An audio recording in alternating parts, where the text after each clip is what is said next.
The new puppy is absolutely loving the huge yard. She's turning into quite a handful though. She was really good for the first week she was here, and now she's getting into things and chewing things up, and I have to keep reminding myself what a puppy she is. I just wanted to make a video of how well the garden's doing and how big everything's getting. These are all cucumbers and squash along the side of the house. I had to put up some twine lines for the cucumbers to hopefully trellis up a little bit, because I didn't have time to build my trellis like I wanted. There's my rose bush that's wrapped in the screen because I was trying to save it from something eating it. I don't know if you guys can see this, but most of the leaves in there are just completely destroyed. Got like 3 good leaves, but I'm hoping that'll be enough to save it. And all my marigolds are just huge this year. I have never seen marigolds this big, get this big. And I grew all of these from seeds too. And marigolds are one of my absolute favorite just because they're pretty, they're super easy to grow, they are not picky, so they're not constantly dying off on me. My daylilies have bloomed. Had a bunch of those. My Gerber daisy, the red ones down there. My mint and lemon balm are just absolutely getting huge and smells so good. Bailey, what are you doing? And that is bee balm, which the bees hopefully love, and you know, we're struggling with the bees really bad right now, and I haven't even hardly seen any this year. So this year I tried to plant some perennials that the bees will really love and hopefully help them out a little bit and draw them to my yard. Those in the purple pot are California red poppies. These are Brad's Atomic Grape tomatoes. Those are my Habanada peppers that do not have any peppers on it yet, I don't think. My little herb garden here is getting so big. I need to actually take some of this inside and put it in the dehydrator and dry it out before it goes to seed, and I can actually still use it. It's basil and chives and cilantro, rosemary, and I've got lemon thyme, regular thyme. This is chamomile and dill. And hey, Toby. How you doing, Toby? My little currant tomato. Currant tomato, I think is the actual name of them, but I call them pea tomatoes because they literally will not get any bigger than the size of a green pea. So like these ones here will start turning red here soon, and they will be ready. They're so cute and they taste so good. They're great for salads and stir fries and all kinds of other things. That is also a currant tomato plant that I grew from seed. It is absolutely just huge and exploding. You can see it's got some little tiny tomatoes on it. My strawberries, which I'm quite confused about my strawberries. I'm not sure why. The plant itself is doing absolutely phenomenal, but the strawberries themselves are not getting much bigger than this. And I don't know if it's just because it's its first year or what. It's kind of confusing to me. But I'm brand new at gardening, so I still have a lot to learn. This is a Cherokee Purple heirloom tomato. And if I remember what I read correctly, in order to be considered an heirloom, the plant itself cannot have been cross-pollinated or hybridized or anything else like that for at least 50 to 100 years. So the plant has not changed at all. Like most plants, you know, they do cross-pollinate, things like that. So the difference in the taste between a heirloom tomato and a store-bought tomato is phenomenal. It doesn't even taste like the same thing. Heirloom tomatoes taste the way a tomato is supposed to taste. So these are Cherokee Purple tomatoes, and the story goes the Cherokee Indians actually grew this variety when they were growing tomatoes way back in the day. These are flowers. This is butterfly milkweed. All of this I grew from seed. butterfly milkweed, daisies. These are echinaceas or purple coneflowers. This is another heirloom called Mr. Stripey. So it will be like a red, yellow, orange striped tomato. And I thought I had one on here. I was pretty sure I did, and I keep losing it, which is, oh, there it is. There it is. And then the pink celery, which is doing really great and so cool. This is just a regular hybrid called a Better Boy tomato. They get pretty big and nice and meaty. You can see I got one right there. This is a Golden Jubilee heirloom tomato. Just got one little guy right there. My peppers.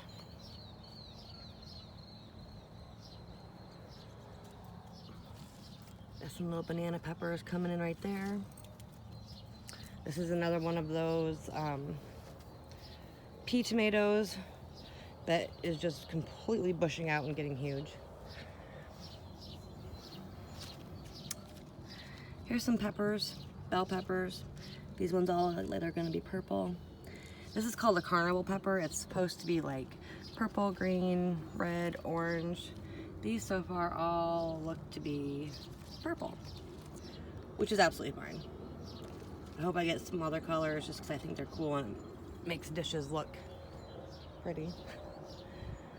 I'm gonna be pulling all this lettuce out because it's going to seed.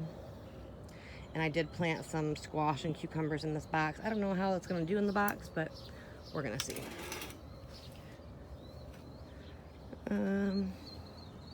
This is a tomato, black cherry tomato. Getting some little tomatoes on it. Some little guys. I had to tie a bunch of these guys up last night. They're starting to just get really heavy. And the bigger the fruit starts getting, the heavier they will get. And I'll have to tie them up a little bit more. Bailey! So when I need to clean this bed out. These are all volunteer sunflowers. I did not plant these. I don't know where they came from. They're getting absolutely huge though, and I cannot wait for them to get bigger and bloom. Sunflowers are one of my absolute favorite flowers. I'm wondering if they came from the bird poop, from the bird feeders that are way over there. And if they did, I mean, it's gross, but pretty cool too. Here's the actual garden. And it's exploding again, and I love it. Next year I am really thinking about expanding it because I totally ran out of room this year, and there's some other things I want to grow, and I'd like to have it all in one spot instead of separated like this. So where it stops right there, I want to actually keep it out as far as this and extend it to the corner of that fence right there, which there's some roses planted there, so I'll just kind of incorporate that all the way there to probably about right there, so it kind of shapes an L. That's my ultimate plan. I'd like to be able to grow most of our produce. So these are the potatoes. They will probably be getting dug up soon-ish. I don't want the potatoes to get too big. I really like the smaller new potatoes. My carrots, I got a little purple Prince zinnia that's getting ready to bloom. I'm so excited about those. I love zinnias. Those are some peppers. I guess 2 little sunflowers back there that are coming up. A couple tomato plants back here that I didn't think were doing real well. I simply just shoved them in here. They were extras. I was trying to find a place for them to go. Bailey, what are you doing?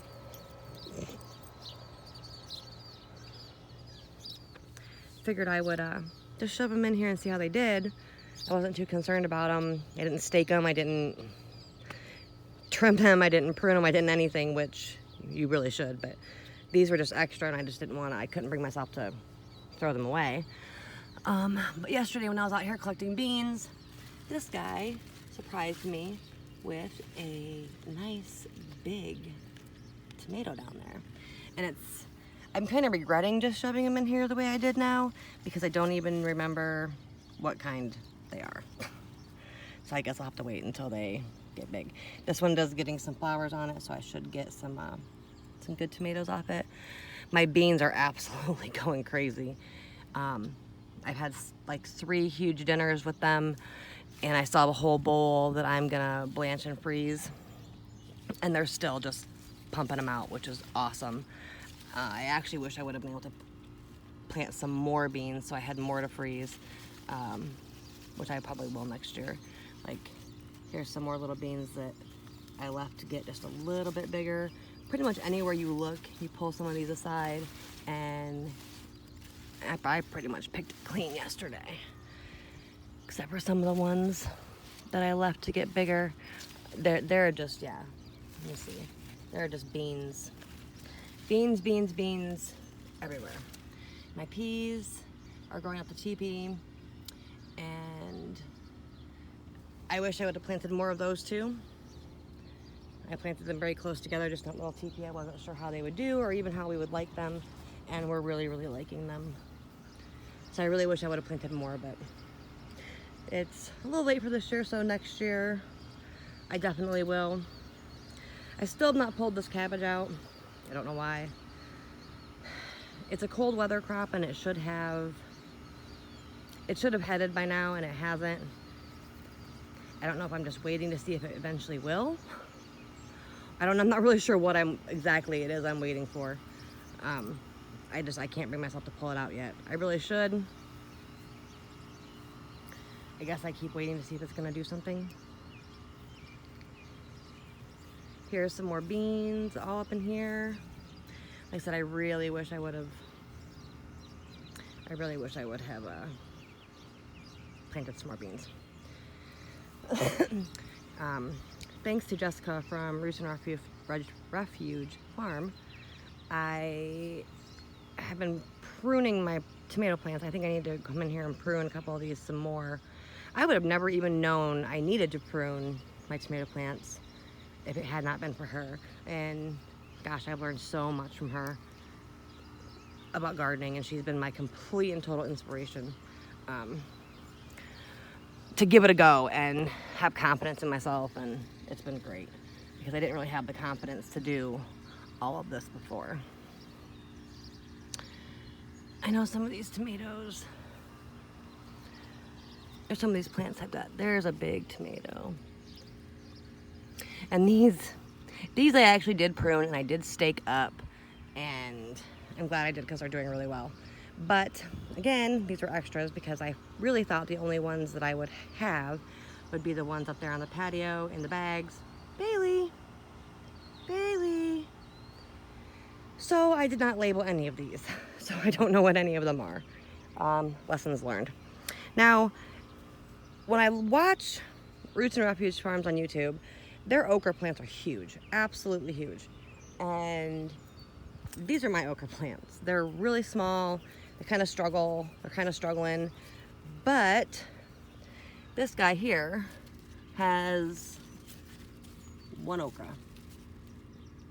One little okra. These guys, oh, it's getting a flower. Oh, it's getting a flower, how pretty. That's so exciting, you guys. My zucchini plants are right here. I planted everything really close together. Again, this is my very first garden, so I didn't probably space it as well as I should have, but I also intentionally tried to maximize any space that I had, because I only have this really small little spot. I wish I would have had a little bit bigger spot, but I didn't, so everything is kind of crowded in here, and I'm doing my best to try to keep everything healthy even though it's crowded. So I'm finally getting some zucchinis. I actually probably need to pollinate this guy, just because we're really so struggling with pollinators. So I'm gonna take take the leaves off of this guy, or the petals. And sorry, you can't see at the moment, I've only got one hand. So put it down to, we're gonna do some plant porn. Sorry guys. But these flowers only stay open for so long. So you can see that's a girl flower. This is a boy flower. Y'all get it. It's got the zucchini on it. And normally bees and whatever would do this, but I'm just gonna rub all this pollen on the girl parts. And I've been coming out here and doing this and making sure that it's getting extra pollinated. There's another female flower.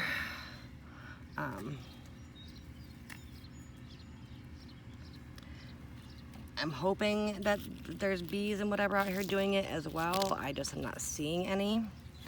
So we're gonna do some plant porn.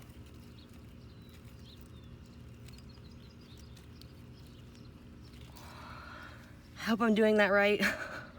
Not even 100% sure that I'm doing it right. This zucchini here, the flower has fallen off and it's just now growing. So hopefully that's a good sign that I did it right. I really wish we had some bees to do this, because there's been a couple that I have missed and I've not gotten out here in time to do it. There's another female flower that should throw up a zucchini, and some males. I'll come out here in a little bit and hand pollinate those ones so you guys don't have to watch more plant porn. Bailey, get out of the garden. There's some more tomatoes right there that I had to stake up yesterday. I need to get some more stakes somehow. And these right here are purple sweet potatoes. Never grown sweet potatoes, actually, since it's my first real garden. I've never grown a lot of things. I'm kind of hoping that these work out well. It's a pretty cool little thing. I only got 3 plants just to see how it works, and I love sweet potatoes. This is a cantaloupe, and cantaloupe, cantaloupe, cantaloupe. Watermelon, watermelon, sunflowers. I love sunflowers. And I got a couple more little watermelons coming up and starting. I don't know how well they'll do. I guess we'll see. There's a little sunflower right there in the middle. Some pepper plants that are struggling a little bit. And not pink celery, but regular celery. I did come in, and along the edge of the whole garden, I planted some flower seeds. I kind of thought they would be up by now, but they're not all the way up yet. I even planted, Bailey, get out of the garden. Get out. Some marigolds right here to try to draw in some more pollinators. And what's great about marigolds that I love so much, here I'll show you guys if I can find one. So marigolds, you do not have to keep buying the seeds over and over and over and over again, and it's super easy. So when the marigold flower dries up, like that guy's just coming out. I should have some. Let's walk over here. Come on, Bailey. I really want to show you guys this because it saves a lot of money and a lot of time. And just because they're so easy to grow and they're so pretty. And also they actually help control a lot of pests. They repel a lot of pests. They also draw in a lot of pests, and like if you plant them around your vegetables, a lot of the bad quote-unquote bugs will go to the marigolds instead of your vegetables, which is what you want. They're kind of a deterrent. I really wish I could find a dried up. I thought I'd seen some yesterday because I wanted to really show you guys. I won't look too long and make you guys watch this too much. Here's one. So when the flower dries up, like this, I usually just leave it on. But, let's see, get some better light. If you open it up, That's all seeds. It's all marigold seeds. And I just either take them and sprinkle them somewhere else, or I put them in a baggie, or let them fully dry out and put them in a baggie and save them for next year. So that's great. So I know this is a little long and I'm sorry. I'm really new to making videos. I will try to get better at it. But I just love sharing it with you guys, and it makes me happy. So I will hopefully maybe make the next video a little shorter. And you guys have a wonderful day. Happy 4th of July. Be safe. Don't do anything stupid. Just remember, the judge won't be in until Monday.